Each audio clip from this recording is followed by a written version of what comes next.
Hey guys, okay, so this is the last section of notes for this unit.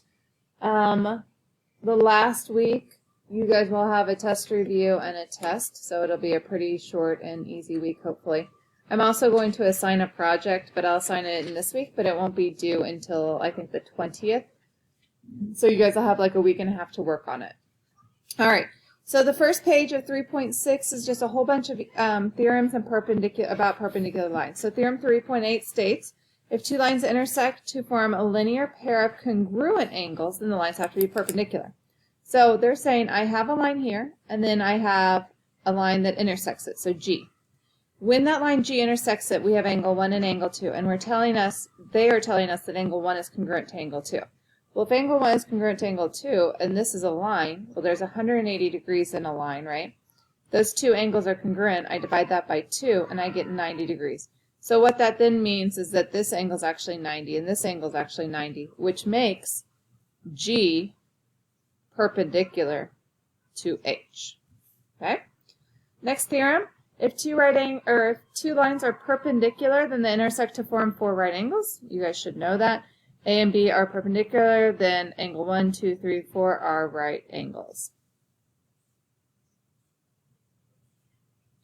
Next one, if two sides of two adjacent acute angles are perpendicular, and then the angles are complementary.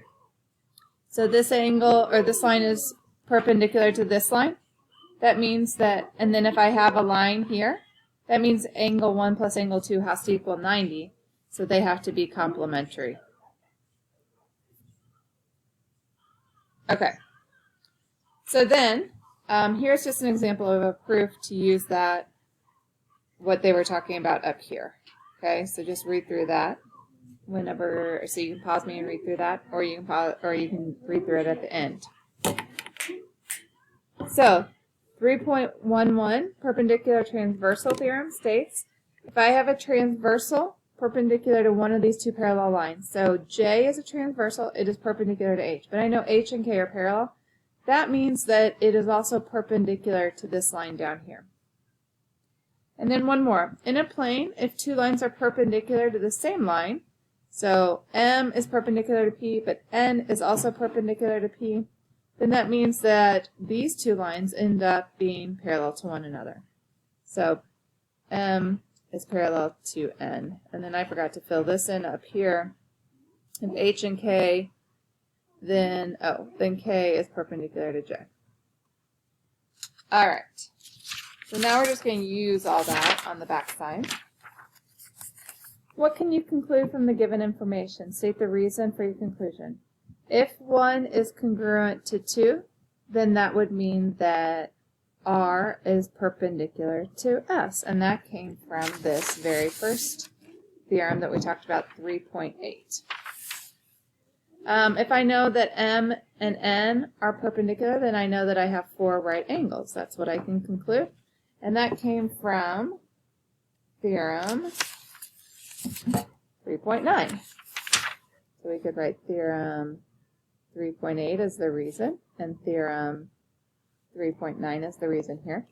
If I know BA and BC are perpendicular, that means that angle 1 and angle 2 are complementary.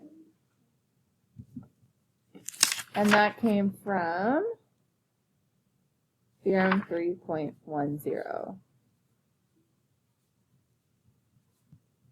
Okay. Write the theorem that justifies the statement. 1 and 2 are right angles. Well, if I knew that this hit that at a 90-degree angle, then that makes all those right angles. That goes back to theorem 3.9. R is perpendicular to S. That goes back to theorem 3.18, or 3.8. This guy. If this hits this and those two are equal, those two both have to be 90 to make that 180.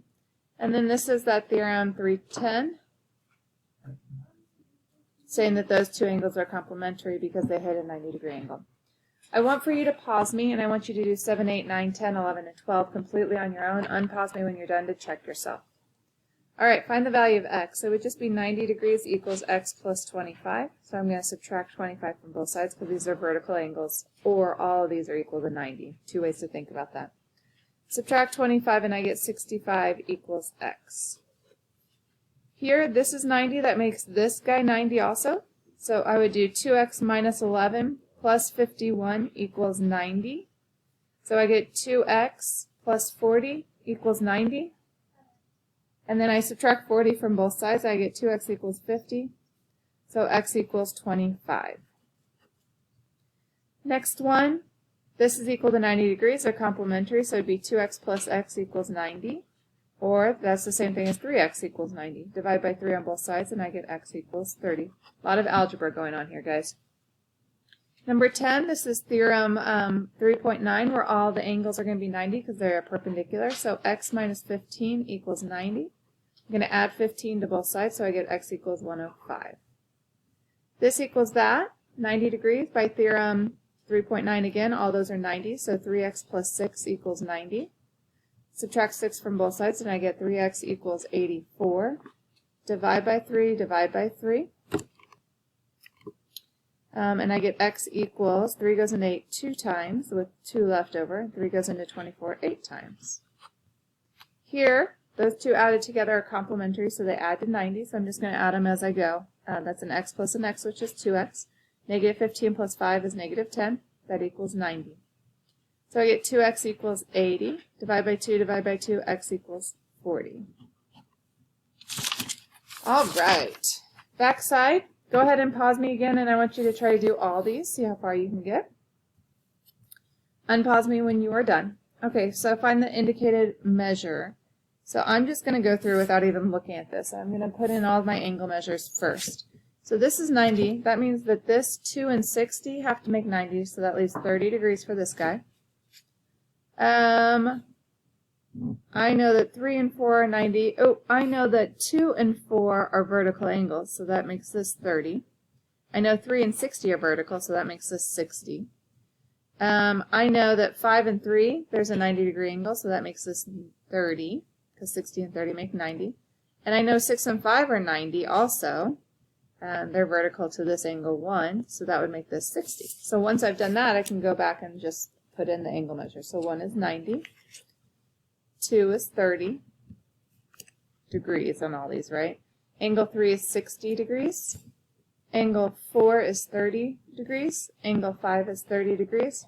And angle 6 is 60 degrees. Guys, this is like a puzzle, so make sure that when you are solving questions like this on the homework that you are actually like solving the puzzle. It's not going to come right to you. You will have to play with it and work with it a little bit. Is R parallel to S? There's not enough information to say that one because R is over here. There's no markings on R at all. Is M parallel to N? And it is, because S is a transversal that hits M in a 90 degree angle and it hits N in a 90 degree angle, which would make those two lines parallel. Is S parallel to T? And it is, because we have a 90 here and a 90 here. So when it hits N, it both hits N and 90. So that's a yes. In the diagram, R is perpendicular to ST. RS is perpendicular to ST. Find the value of X. So that means that these two equal 90 degrees. So that would be 2x plus 20 equals 90, or 2x equals 70, because I subtracted 20 from both sides. Divide by 2, and I get x equals 35. Same thing here, 90 degrees, so 25 plus x plus 25 equals 90. So that's x plus 50. Combine my like terms of 25 and 25. Subtract 50 from both sides, and I get x equals 40 degrees. Okay, there is an assignment in Schoology that you need to complete. Then I'm going to do a short video on how to do the project. You'll do that video, and then you will start on the project and finish it whenever you would like, but by the 20th is what the due date I'm going to put on that. Thanks, guys. Hope you guys are all doing well.